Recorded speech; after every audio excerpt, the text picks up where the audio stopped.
Hello class 12th बच्चों, हम लोगों का समाजशास्त्र में द्वितीय पाठ चल रहा था जनांकीय संरचना, सिद्धांत और अवधारणा। तो इसमें कल हम लोगों ने भारत में सामाजिक जनांकीय इसके बारे में पढ़ा था। तो इसमें कुछ पॉइंटों को आपको बताया था, जिसमें पहला पॉइंट था भारत में जनसंख्या वृद्धि, और दूसरा पॉइंट था हमारा जनसंख्या का घनत्व, और तीसरा था जन्म दर तथा मृत्यु दर, और अब चौथा पॉइंट है हमारा स्त्री पुरुष अनुपात। तो स्त्री पुरुष अनुपात जो है, इसमें जनसंख्या के अंदर स्त्रियों और पुरुषों के अनुपात में भिन्नता पैदा होती है। जैसे यूरोप के शिक्षित समाजों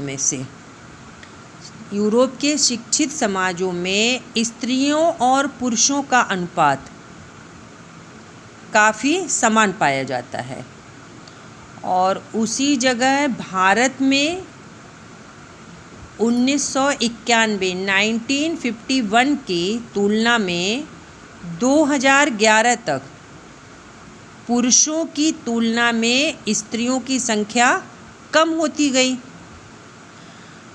सन 2011 की जनगणना के अनुसार 1000 पुरुषों पर स्त्रियों की संख्या 943 पाई गई।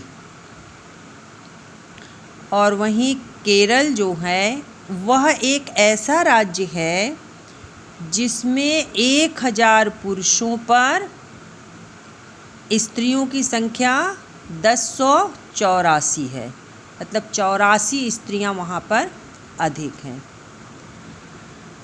तो और पंजाब में जो है, पंजाब में भी यही है, 846 हैं वहाँ पर, 1000 पुरुषों पर 846। तो भारत में पुरुषों की तुलना में स्त्रियों का अनुपात कम है। तो इसका मुख्य कारण क्या माना गया है कि यहाँ पर धार्मिक रूप से पुत्र के जन्म को अधिक महत्व देना होता है, बालिकाओं के स्वास्थ्य पर अधिक ध्यान नहीं देते हैं। तो इसलिए लड़कियों की भ्रूण हत्या करना यहाँ पर अधिक पाया जाता है। तो पुरुषों की तुलना में स्त्रियों के अनुपात में होने वाली कमी से संबंधित सबसे बड़ी समस्या क्या है? बाल लिंगानुपात में बढ़ता हुआ असंतुलन। बाल लिंगानुपात से मतलब ये होता है कि जब 6 वर्ष तक के बच्चे के लैंगिक अनुपात से होता है, तो भारतीय समाज में सन 1991 के बाद यहाँ प्रति 1000 पुरुषों पर स्त्रियों की संख्या में कुछ थोड़ी सी वृद्धि हुई। तो वहीं बच्चों में लड़कों की तुलना में लड़कियों का अनुपात कम होता गया। तो वर्ष 2011 की जनगणना के अनुसार कम आयु के 1000 लड़कों पर लड़कियों की संख्या घटकर 927 रह गई। तो इस तरह जो है, और भी कई राज्य ऐसे हैं जहाँ पर बाल स्त्री पुरुष अनुपात प्रति 1000 लड़के पर 900 लड़कियों से कम है। पंजाब में यह अनुपात 800 से भी कुछ कम ही पाया जाता है। चंडीगढ़, दिल्ली, उत्तराखंड, राजस्थान तथा उत्तर प्रदेश में प्रति 1000 लड़कों पर छोटी लड़कियों का अनुपात 925 से भी कम देखा गया है। तो इसमें बाल लिंगानुपात का गिरता हुआ स्तर आज सभी नीति निर्माताओं और समाजशास्त्रियों के लिए क्या हो गया, चिंता का विषय बन गया। तो बाल लिंगानुपात के असंतुलन के लिए भी कुछ कारणों को उत्तरदायी माना गया है। तो जिन कारणों को उत्तरदायी माना गया है, तो वह कारण कौन से हैं? आइए अब इनको कुछ पॉइंटों के अंतर्गत हम लोग जानेंगे। तो पहला पॉइंट है कि बाल लिंगानुपात को प्रभावित करने वाला सबसे मुख्य कारण क्या है? बालिका शिशुओं के प्रति सामान्य लोगों का भेदभावपूर्ण व्यवहार। तो इस व्यवहार के फलस्वरूप बालिकाओं के स्वास्थ्य, चिकित्सा और पालन पोषण पर ध्यान नहीं दिया जाता। और दूसरा पॉइंट है अल्ट्रासाउंड और चिकित्सा की अनेक आधुनिक तकनीकों से यह ज्ञात हो जाता है कि जन्म लेने वाले बच्चे का लिंग क्या है। तो बड़ी संख्या में जो होने वाले गर्भपात हैं वे बालिकाओं के जन्म देने से होता है। और तीसरा है अनेक परिवारों और समुदायों में उन बालिका शिशुओं की हत्या कर दी जाती है जिन्हें कुछ प्रथाओं के कारण परिवार के लिए अवांछित माना जाता है। और चौथा है समृद्ध परिवारों में माता पिता केवल 1 या 2 बच्चों को ही जन्म देना चाहते हैं, तो इसलिए वे अपनी पसंद के अनुसार लड़के या लड़की के जन्म को प्राथमिकता देते हैं। तो इसमें क्या ये सही बात है, ये सच है कि बच्चे के जन्म से पहले उसके लिंग की जानकारी रोकने वाला कानून 1999 से लागू है, लेकिन यह अधिक प्रभावपूर्ण आज तक नहीं हो पाया है। और पांचवा है महिलाओं में व्याप्त भारी अशिक्षा के कारण स्वयं महिलाएं भी पुत्री के जन्म की तुलना में पुत्र के जन्म को अधिक महत्व दे रही हैं। तो उनकी इस मानसिकता से भी बाल लिंगानुपात का संतुलन बिगड़ता जा रहा है। और अब ये था हमारा स्त्री पुरुष अनुपात में चौथा पॉइंट। और अब हमारा इसी में पांचवा पॉइंट है जीवन अवधि। तो जीवन अवधि जो है यह विकसित देशों की तुलना में भारत में जीवन अवधि अथवा लोगों की औसत आयु क्या है, बहुत कम है। और स्वतंत्रता के बाद होने वाले आर्थिक विकास, स्वास्थ्य सुविधाओं के कारण जीवन अवधि में सुधार हुआ। सन 1951 में लोगों की औसत आयु जहां केवल 32 वर्ष थी, वही वर्ष 2011 तक औसत आयु 67-60 वर्ष हो गई। इसका कारण क्या है कि जन्म के समय बच्चों की मृत्यु संख्या में भारी कमी होना और बढ़ती हुई शिक्षा से भी लोगों के स्वास्थ्य के प्रति जागरूकता बढ़ गई। तो साधनों के अभाव में निर्धन वर्ग में जीवन अवधि कम है और मध्यम और उच्च वर्ग में जीवन अवधि अधिक पाई जाती है। तो अब आपको एक तालिका और बता देते हैं भारत में जीवन अवधि। तो इसका कॉलम बनाएंगे, पहले वर्ष का बनेगा, फिर पुरुषों में और दूसरा स्त्रियों में।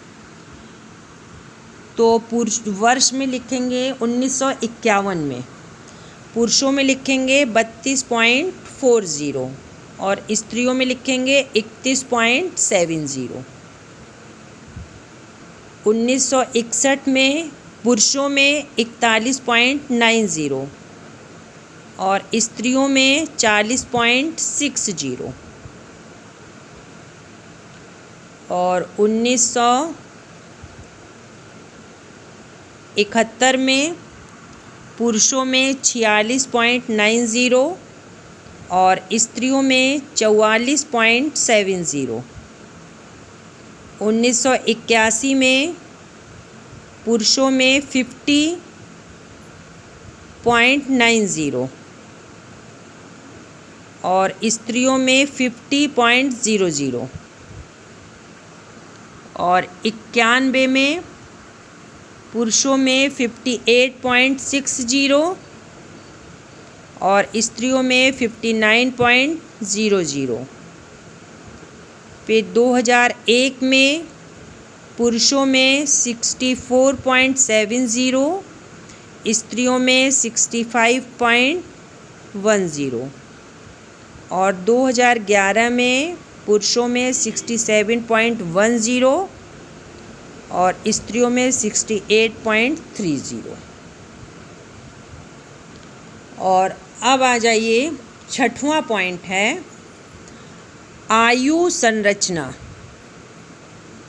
तो आयु संरचना के बारे में हम लोग जानेंगे कि किसी भी समाज में जनसंख्या की प्रकृति को जानने के लिए यह जानना आवश्यक होगा कि देश में विभिन्न आयु के लोगों की संख्या क्या है और इसी की सहायता से ये समझा जा सकेगा कि उस समाज में श्रम करने या आजीविका प्राप्त कर सकने वाले लोगों का प्रतिशत कितना है।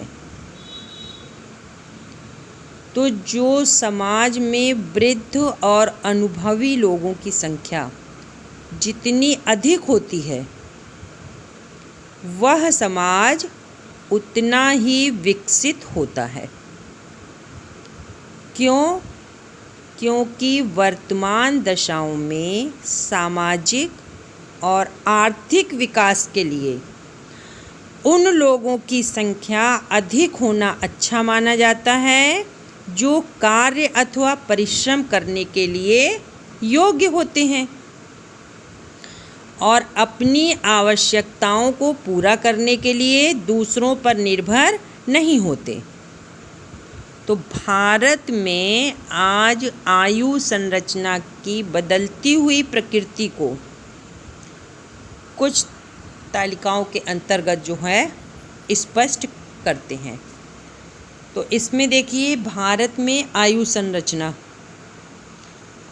संरचना का कॉलम बनाएंगे, फिर 1981, 1991, 2001 और 2011। तो आयु समूह में लिखेंगे 0 से 4 वर्ष तक। 1981 में थे 14.18, 1991 में था 12.85 और 2001 में था 10.66 और 2011 में था 10.05। फिर आयु वाले में आएंगे, आयु समूह में 5 से 14 वर्ष की आयु में 1981 में 25.54, 1991 में 23.15 और 2001 में 20.95 और 2011 में 19.55। फिर आयु समूह में आएंगे 15 से 59 वर्ष के, तो इसमें 1981 में 54.07, 91 में 57.51, 2001 में 60.80 और 2011 में 62.19। अब 60 से ऊपर वाले में आएंगे 1981 में 6.21, 91 में 6.49 और 2001 में 7.59 और 2011 में 8.12। तो इससे क्या देखा गया? इससे हमने ये समझा कि हमारे देश में आज जहाँ 101 से 14 वर्ष की आयु के बच्चों की संख्या में लगातार क्या है? कमी है, और वहीं 60 वर्ष से अधिक के वयोवृद्धों की संख्या बढ़ी हुई है। तो हमारे देश की कार्यशील जनसंख्या पिछले वर्ष की तुलना में लगातार क्या है? बढ़ती जा रही है। और देश में जब दूसरों पर निर्भर रहने वाले लोगों की तुलना में कार्य करने के योग्य लोगों की जनसंख्या जब बढ़ रही है, तो इसे जनसांख्यिकीय लाभांश कहा जाता है।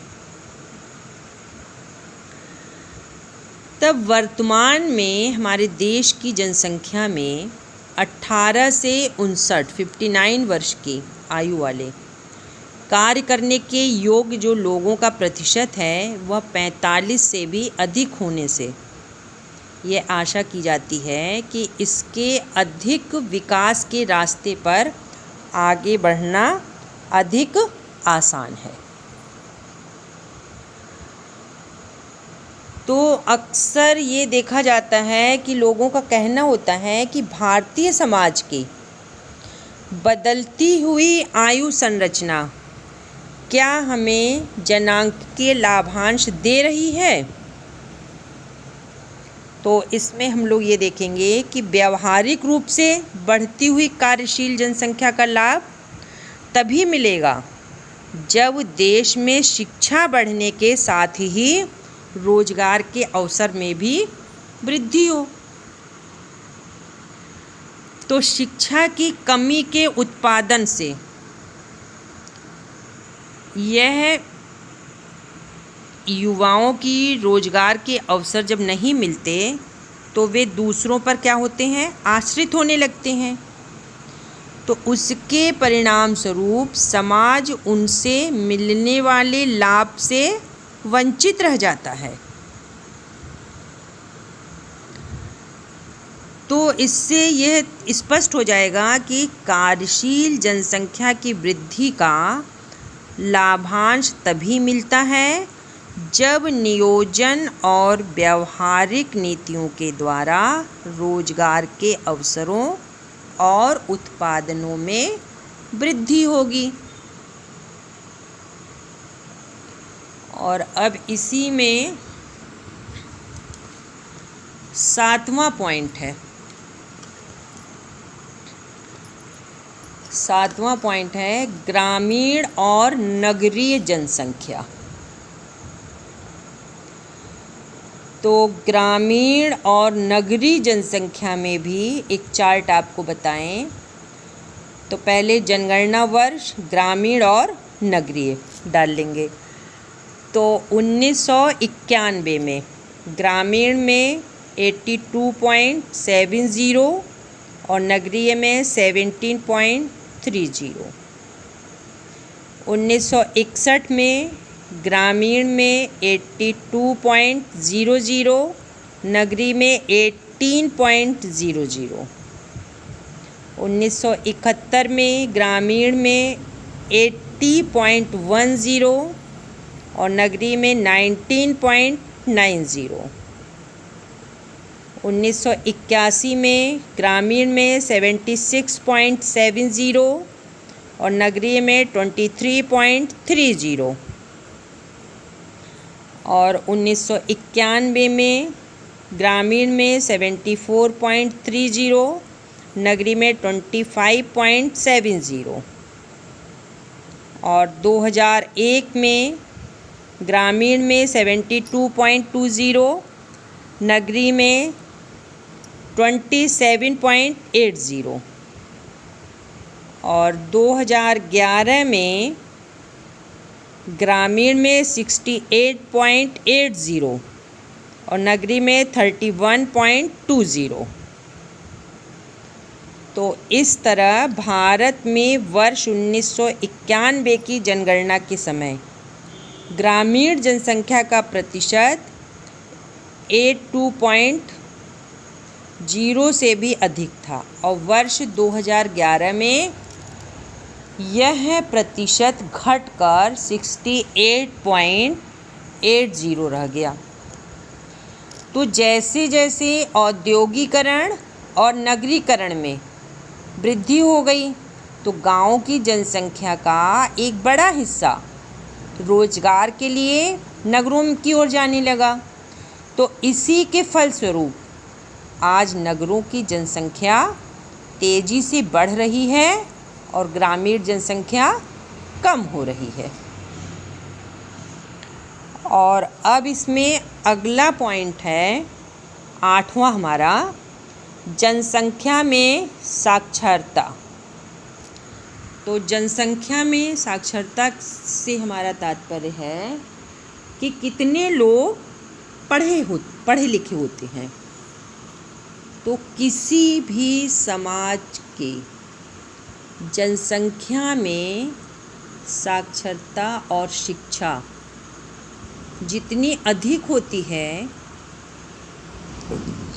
तो वह समाज उतना ही अधिक जागरूक और परिवर्तनशील होता है। तो भारतीय समाज की जनसंख्या में स्वतंत्रता के समय केवल 18.33% लोग साक्षर थे। इनमें वे सभी लोग शामिल हैं जो केवल थोड़ा बहुत लिख पढ़ सकते थे। गाँवों और नगरों में बहुत बड़ी संख्या में प्राथमिक विद्यालय खुलने से साक्षरता में वृद्धि हुई और आज जो है भारतीय समाज में 73.0% व्यक्ति साक्षर है। इसके बाद भी साक्षरता की दर स्त्रियों की तुलना में पुरुषों में अधिक है। तो साक्षर लोग जो हैं वह शिक्षित नहीं कहे जा सकते, क्योंकि 10वीं कक्षा उससे अधिक स्तर पर शिक्षा पाने वाले व्यक्तियों का जनसंख्या में कुल प्रतिशत 36 से अधिक नहीं। तो इसी कारण भारतीय समाज का रूप आज भी काफ़ी परंपरागत बना हुआ है। तो इसमें साक्षरता का प्रतिशत बता दें आपको, वर्ष कुल व्यक्ति पुरुष और स्त्रियां। तो 1991 में कुल व्यक्ति थे 18.33 और जिसमें पुरुष जो थे वह 27.16 और स्त्रियां 8.86। 1961 में कुल स्त्री पुरुषों की संख्या थी 28.30 और पुरुष जो थे वो 40.40 और स्त्रियां 15.35। 1981 में 1971 में कुल संख्या थी 34.45 जिसमें पुरुष थे 45.96% और स्त्रियां थी 21.97।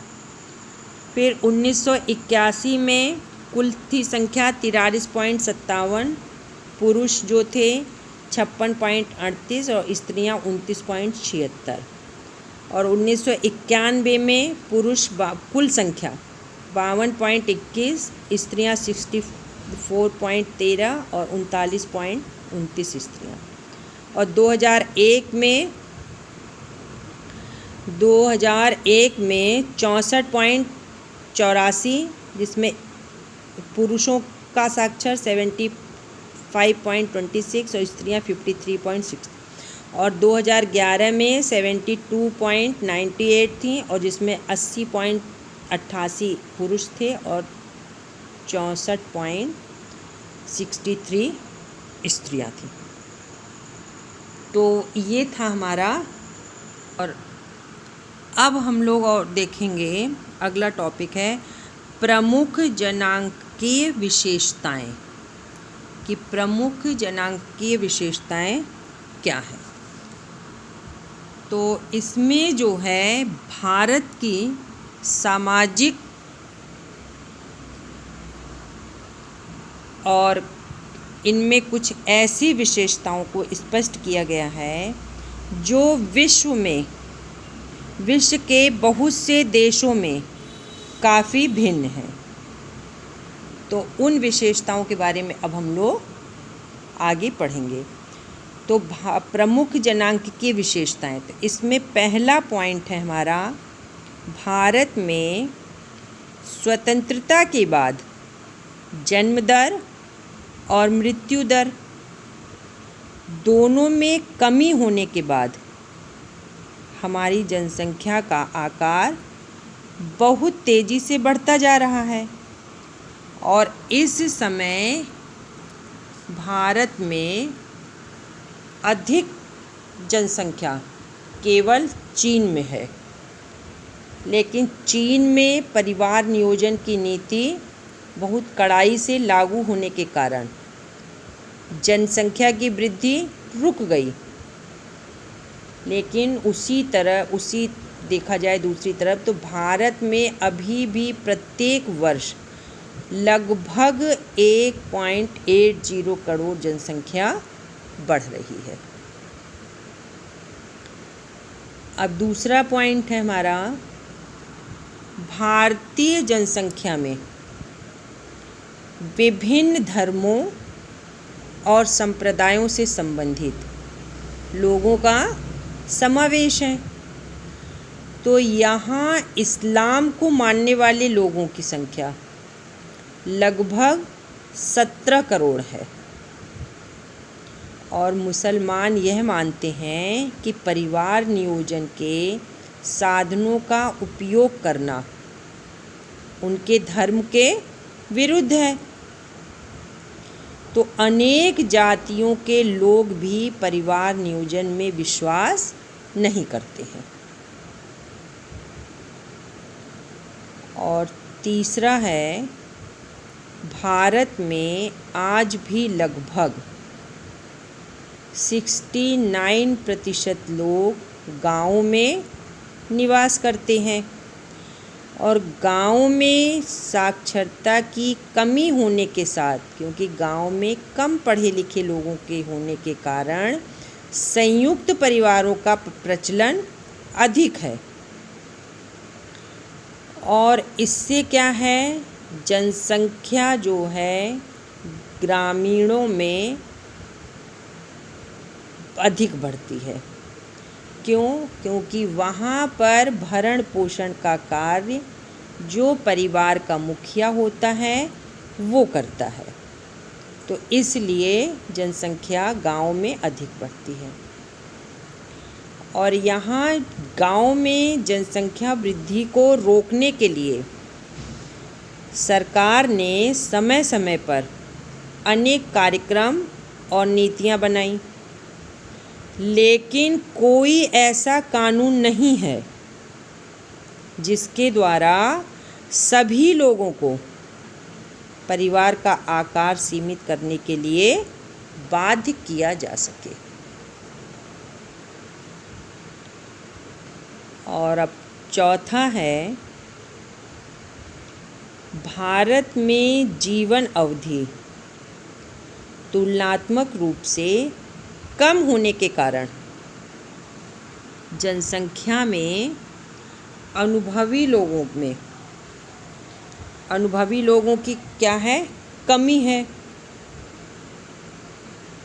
क्योंकि अभी इससे पहले जो आपको समझाया था तालिका में कि साक्षरता में देखा गया, तो वहाँ पे जो है युवा वर्ग की संख्या अधिक है। तो इसलिए वहाँ पे क्या है कि जो 8% लोग ऐसे हैं जिनकी आयु 60 वर्ष से अधिक है। और 5वां पॉइंट है कि पिछले कुछ वर्षों में यहाँ एक महत्वपूर्ण परिवर्तन हुआ कि हमारे समाज की जनसंख्या में 15 से 59 वर्ष तक की आयु के लोगों की संख्या बढ़ी, और इस आयु वर्ग को कार्यशील जनसंख्या मानते हैं। तो उसका परिणाम क्या हुआ कि भारत में कुल उत्पादन के साथ आर्थिक विकास की दर में वृद्धि संभव हो गई।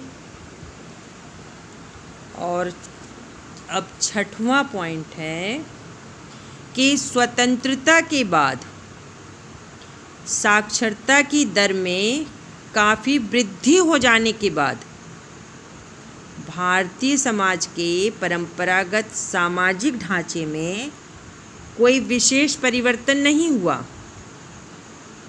उसका कारण क्या था कि नगरीय जनसंख्या की तुलना में ग्रामीण जनसंख्या का अधिक होना। और अब 7वां पॉइंट है, जनसंख्या में शिशु मृत्यु दर आज भी काफ़ी अधिक है। पुरुषों की तुलना में स्त्रियों का अनुपात कम होने और उनके स्वास्थ्य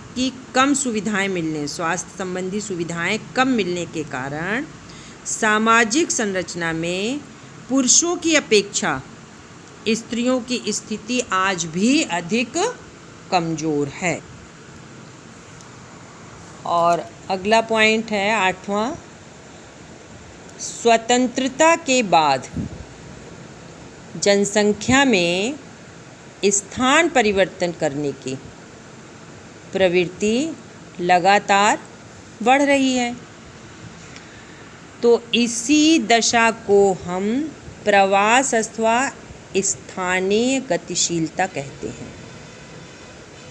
स्थान परिवर्तन की प्रवृत्ति बढ़ने के कारण ग्रामीण जनसंख्या में कमी हो रही है और नगरों की जनसंख्या तेज़ी से बढ़ रही है। और 9वां पॉइंट है, विभिन्न क्षेत्रों में जनसंख्या का घनत्व एक दूसरे से बहुत भिन्न होने के कारण यहाँ की राजनीतिक व्यवस्था पर उन क्षेत्रों का प्रभाव अधिक है जहाँ जनसंख्या का घनत्व अधिक है। और 10वां पॉइंट है, भारतीय समाज की सामाजिक जनांकीय जो है इसकी मुख्य विशेषता विभिन्न धर्मों, भाषाओं, संप्रदायों, क्षेत्रों और सांस्कृतिक परंपराओं वाले लोगों का समावेश होना है। जनसंख्या की इसी विशेषता के कारण भारतीय समाज को एक बहुजन समाज भी कहा जाता है। तो जनसंख्या की इन सभी विशेषताओं से यह स्पष्ट हो जाता है कि एक और भारत में हम जनसंख्या विस्फोट की दशा से गुजर रहे हैं, तो दूसरी ओर हमारी सामाजिक और आर्थिक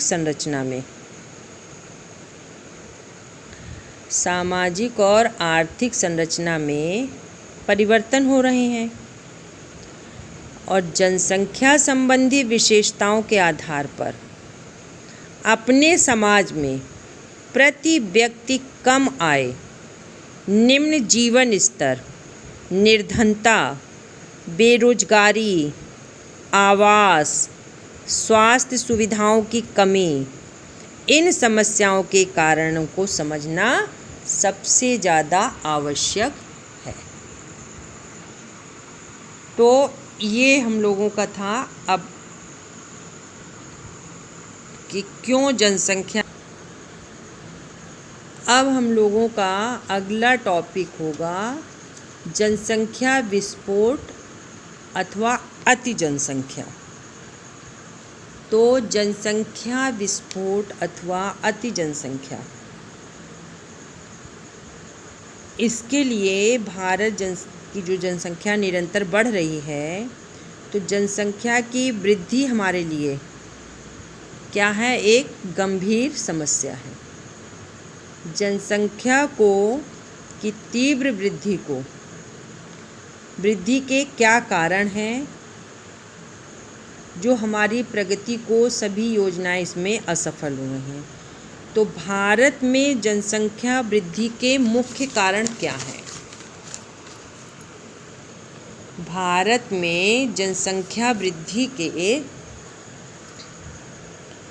मुख्य कारण जो हैं उनमें पहला पॉइंट है, आज इतना बता देते हैं। पहला पॉइंट है विवाह की अनिवार्यता तथा कम उम्र में विवाह, और दूसरा है संयुक्त परिवार प्रणाली का प्रभाव,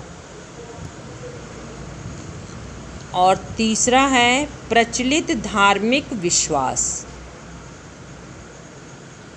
और चौथा है गर्म जलवायु, पांचवा है मनोरंजन के अन्य साधनों की कमी, और छठवां है गर्भ निरोधक सुविधाओं की कमी, और सातवां है पारिवारिक मान्यता, और आठवां है मृत्यु दर का घट जाना। तो इसमें हमारा जो ये हमारे 8 पॉइंट हैं, इन 8 पॉइंटों को आप लोगों को कल बताएंगे।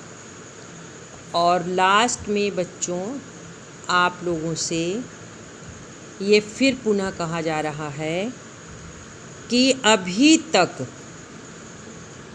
जिन बच्चों ने अपना प्रवेश नहीं करवाया है, वह लोग अतिशीघ्र जाकर कॉलेज के कार्यालय में, इंटरमीडिएट में अपना 9 और 10, 11 और 12 इन चारों क्लास के बच्चे अपना प्रवेश ले लें, क्योंकि 5 अगस्त लास्ट तारीख है प्रवेश लेने की, अंतिम तिथि है प्रवेश लेने की। यदि आपने प्रवेश नहीं लिया तो 9 और 11 के बच्चे, उनका रजिस्ट्रेशन फॉर्म नहीं भरा जाएगा, जिससे आगे उनको पढ़ाई में व्यवधान होगा। तो इसलिए 9 और 11 के बच्चों को भी अनिवार्य है लेना, और 10 और 12 के बच्चे, उनके लिए भी अंतिम तिथि 5 अगस्त है। अगर वो अपना एडमिशन प्रवेश नहीं लेंगे तो उनका ट्रेजरी शुल्क जमा नहीं होगा। जितने बच्चे 10 और 12 में प्रवेश लेंगे उन्हीं बच्चों का ट्रेजरी शुल्क जमा होगा, अन्यथा और लोगों का नहीं होगा। तो इसलिए यदि ट्रेजरी शुल्क जमा नहीं होगा तो आप बोर्ड परीक्षा से वंचित रह जाएंगे और आपका साल भी बर्बाद होगा।